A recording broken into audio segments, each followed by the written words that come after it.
And we're back. Howdy y'all, this is Ethan Bonreal back at it again with more Earthbound, and last time we were here, we met Jeff, who is basically the new protagonist of the game for a while here, because Ness and Paula got kidnapped, so they reached out with their psychic powers, and Jeff agreed to help them, so he's making his way southward with his trusty monkey friend that we just met an episode ago. This time around, we are going to make our way through a dungeon. And I mean a literal dungeon, so actually I should read the sign before I head in here. This dungeon has no entrance fee. Come on in. And the next sign says, "Welcome to my modest dungeon, Brick Road." So, this is one of two literal dungeons in Earthbound, so every other place that we've been so far is basically just a cave that has random animals in it that we beat up, basically. And this one, I mean, it's not much different, but there are a lot of prizes and treasures in it, so that's an upgrade. And if you call it a dungeon, I'm not gonna contest that. The person who made this says it's a dungeon, and I will not fight them on that. But anyway, so this is also basically another way the game forces you to grind, because you need to go through this, and it helps you catch up to where Ness is as far as levels, because Jeff is currently level 5, which is pretty far off. I think Ness and Paula are like around 20, 23 right now, and Jeff has a lot of work to do before he gets there. Luckily, we got ducks here that are they're not necessarily nasty, but I don't like how they look. They're kind of freaky looking. But anyway, how y'all doing? I'm doing just fine. I have been looking through my YouTube likes and getting like ultra mega nostalgic. I am really sentimental for the past versions of myself, and I'm not embarrassed to say that. I really love reflecting on basically my life. Even for like a year or so ago, because it's like I'm looking through my YouTube likes and I'm like, man, I was so fucking depressed then, but I still had like such a great fucking taste in music and memes, basically. And you know, like sometimes it's all you have going for you. Although that's not true. I'm not gonna act like my life is super mega hard. I'm just a sad faggot. But you know, get into it. Sometimes you gotta complain. But other than that, what else have I been doing? You know, at work, I actually was thinking about things to talk about in this video. I was just like writing down random thoughts I had. And something that my mom was talking about with me before was that I used to be afraid of water towers when I was younger. Because basically, so you know how parents will like tell their kids lies to like make them do shit? So my mom would say if I didn't wash my face and let her brush my hair, that water towers would like break into the house and like carry me away. That's really silly sounding, but that scared the ever-living gay shit out of me. Oh my god. I was like abnormally afraid of water towers until actually like almost comedically late in my life. Well, not like late. I wasn't like a fucking teenager, but like I was afraid of water towers till I was like 9 or 10, dude. It was pretty intense. It was a little bit embarrassing. I used to have nightmares about those fuckers too. But why I bring this up is because I saw a gay couple at my job today, and they just had like such a their child was just misbehaving really bad and just being really ornery. And I was thinking in my mind, you know, when you're gay and you have kids, you still have to do shit like that. Like, you have to find ways to trick them into doing what you want. And that reminded me of the Green Queen. So, if I've never told you about the Green Queen, I'm not gonna name any names, because they're people who know who I'm actually fucking talking about.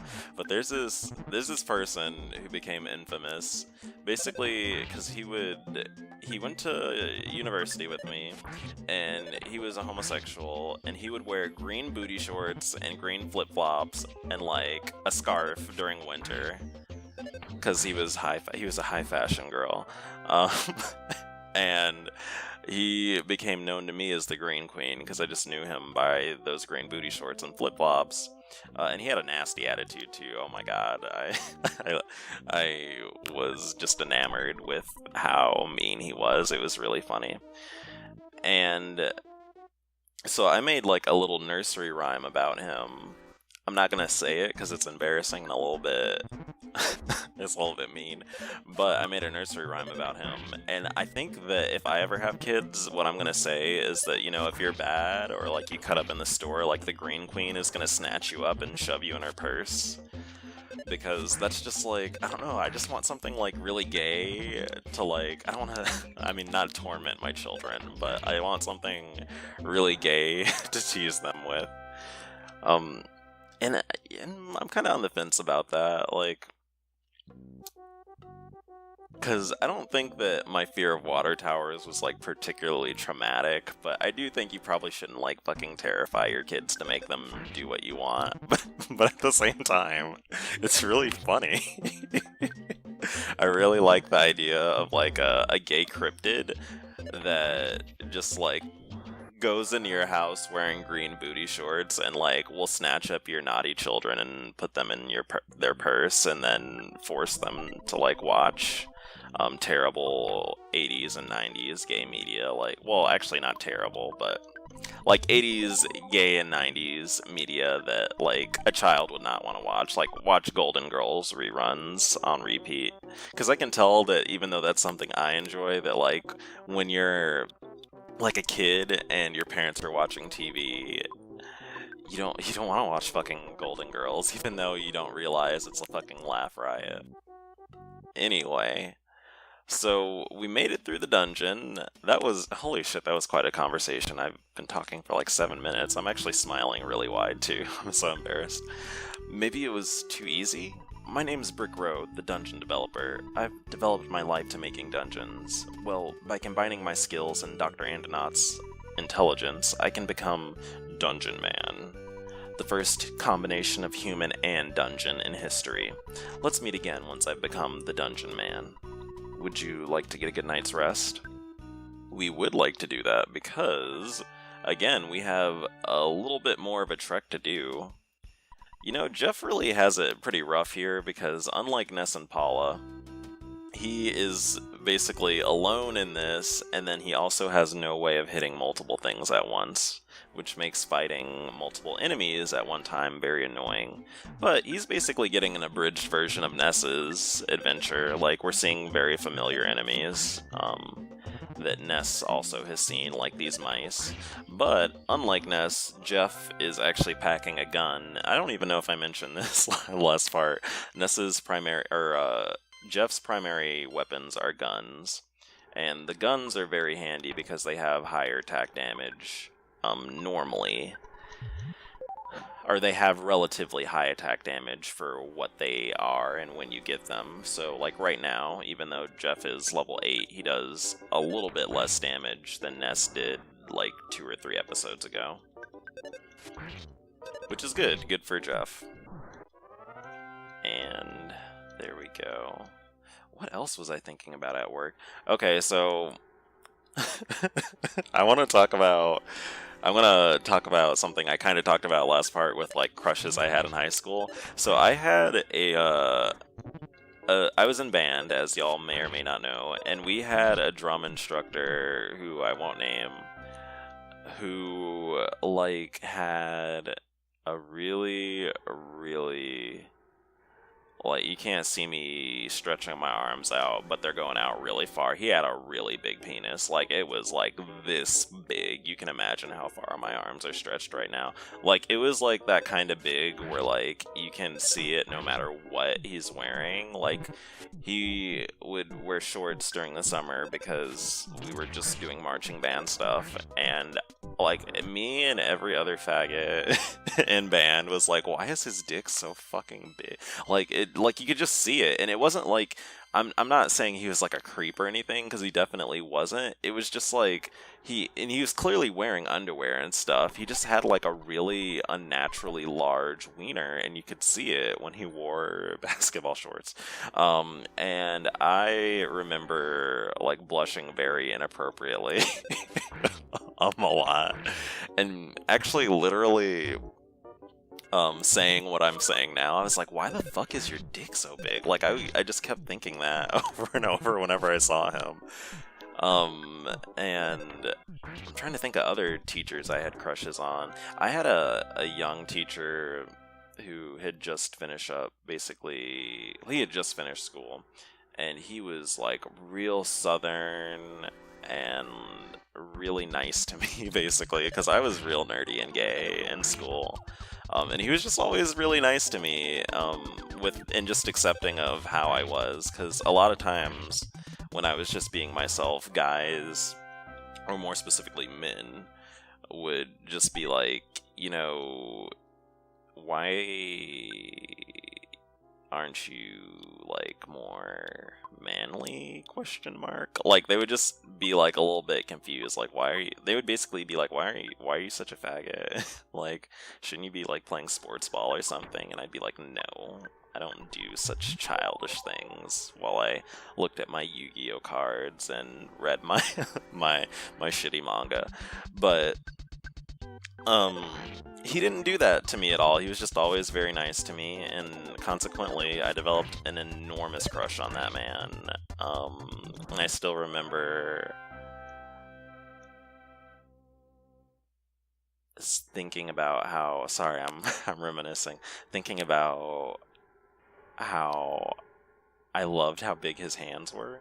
Not even like in an explicitly sexual way. It was just like, do you ever have that moment when you just realize like you're attracted to men, but then you're like, wow, like at a certain age you're just like, man, that's a man. Like, you just, like, you might have been attracted to guys before, but like it just really clicks that like, holy shit, men are fucking hot. Dude. Because that was kind of like my transition at that time, which is again kind of weird, because I did start having sex pretty early in my life, but even then, it wasn't like, I really started having sex before I was even like really going through I'm dead. Jeff is dead. I murdered him with my gay conversation, but that's okay. Again, you're getting the real Earthbound experience. Let's get back in there, Jeff. We are gonna walk back out this dungeon. Peace out. And make our way back into that cave. So, like I said, I'm not cutting the deaths out. You get the full Earthbound experience. This is what it's like to really play this wonderful but slightly wretched game. But anyway, like I was just talking about, man, I just really started noticing guys around that age. I think I was like 16 or 17 then, because he was a teacher when I was a junior and a senior, and oh my god. He also had really big cheeks, like on his face.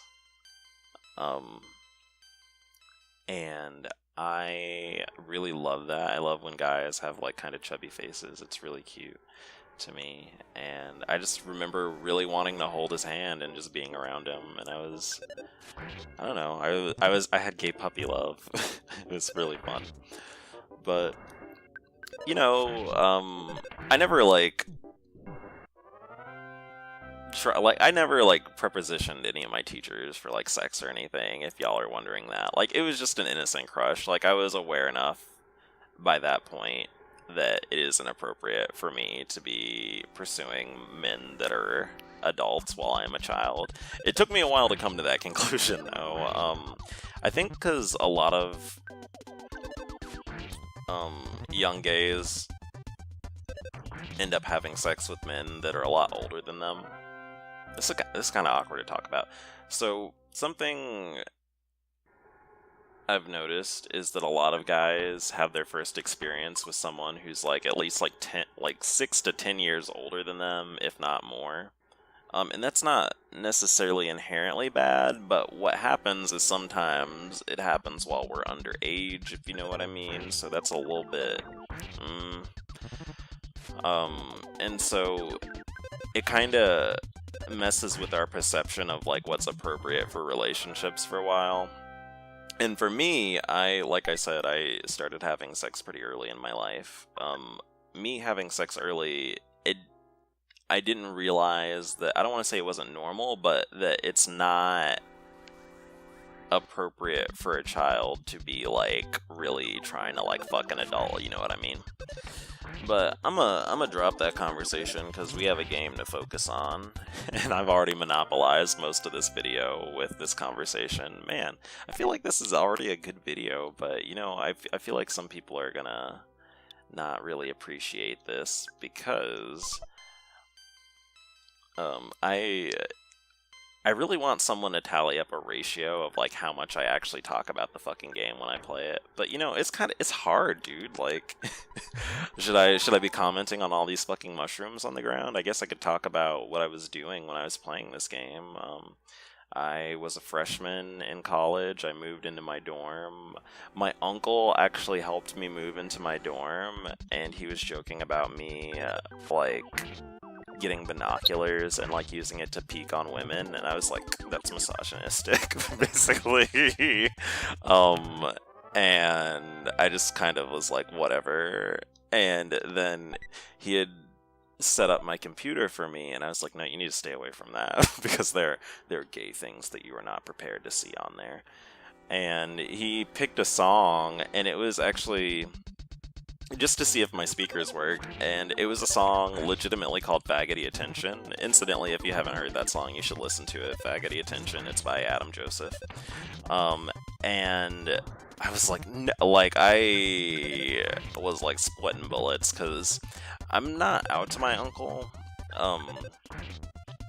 and I'm not necessarily afraid to be out to him, but I know that I would be disappointed in my parents' reaction to me coming out to my extended relatives, if that makes sense.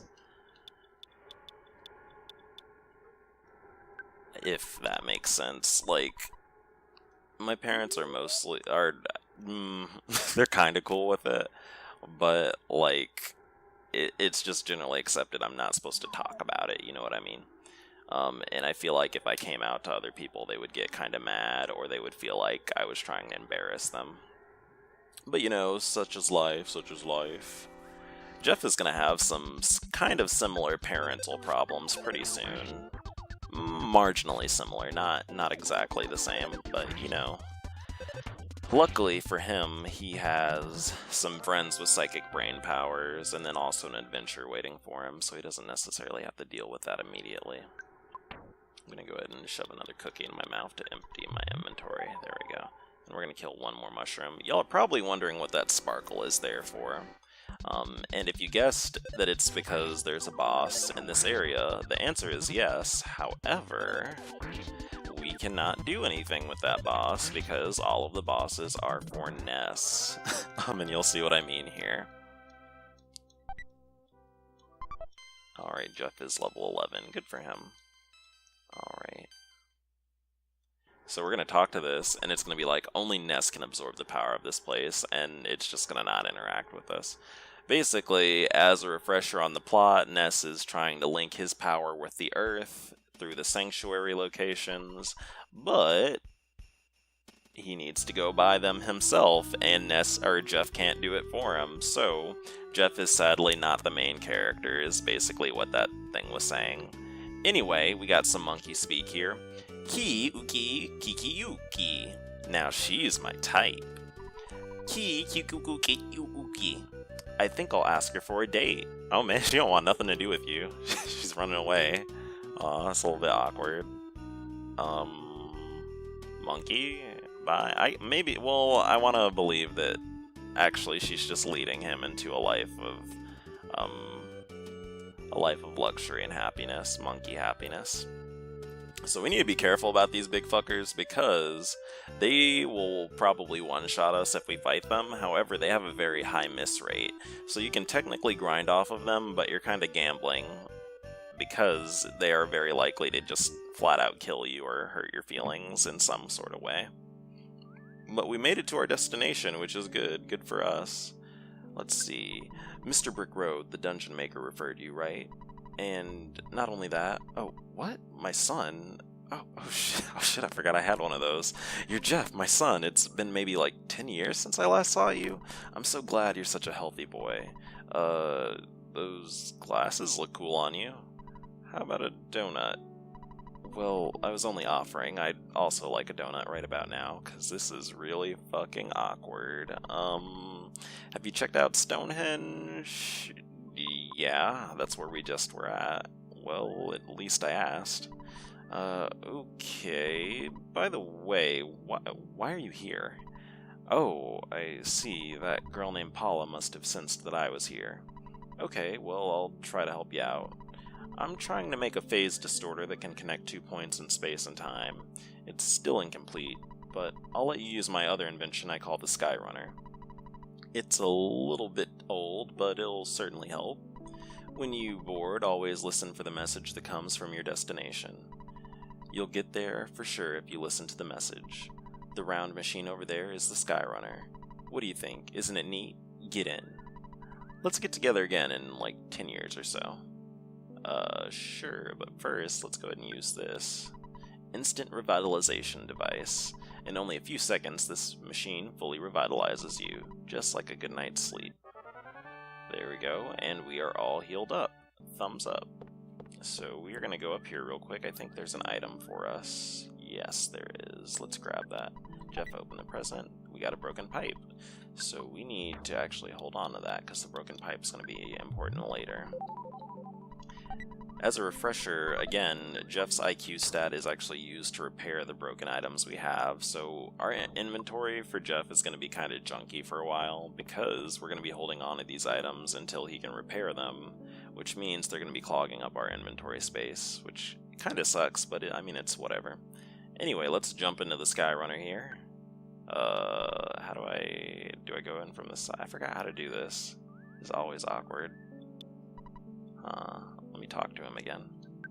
Let's get together. Okay, so I'm pretty sure I'm supposed to just walk. There we go, yeah. I have to walk in at the right angle. You know, I trailed off when I was talking about what I was doing when I was playing this game. So I was a freshman in college, and oh shit, hold on. I forgot I actually have to, there we go, input some buttons. I was a freshman in college. I was very lonely, but not really. I was in the LGBT group. I was kind of making friends, kind of not. It's complicated. I had friends around me, but I still felt very lonely, which is something I've talked about a little bit. It's easy to, even if you're part of a community, to still feel lonely, just because it creates like new insecurities and stuff. But one of the things that helped me get through it, and one of the reasons why I'm doing this LP, is because I like this game. Basically, I like this game, and this game helped me get through adjusting to college life. But I will say, actually, my first year of college was actually one of the best periods of my life, because I had freedom and I didn't have to be around my family, well, which was nice. I could just be the biggest faggot that I could be. That's actually something else I was thinking about at work, is that it's really, once you get used to being yourself, or like just being like openly gay without really worrying about it, it's really hard to go back. It's not hard, but it's really sad to go back, which is why I really wanted to be financially independent my first year of college. But I fucked that up because I fell in love, basically, and then that ended up ruining everything. So, you will never hear about that story on here because I don't want to talk about it. But y'all can start putting together clues if you watch all of my videos to figure out what exactly happened. But, anyway, we are in Threed with the Skyrunner, which is a marvelous flying device. And we're trying to find out where the fuck Ness and Paula are, relatively. If you don't remember, they were, like, underground somewhere, so we need to figure out a way to get this thing there to them. We're beeping. Okay, we're slowing down. Huh. Okay, and... Oh, I probably need to edit that poof sound out, because that was pretty loud. Oh man, did that ever scare me. The Skyrunner, I guess it took a little damage while landing. Oh well. You don't have to explain a thing. I'm Jeff. I came here because you called me. I'm not very strong, I'm really nearsighted and kind of shy, honestly. And you know what? I tend to be a little bit reckless, but this is just the way I am. I hope you want me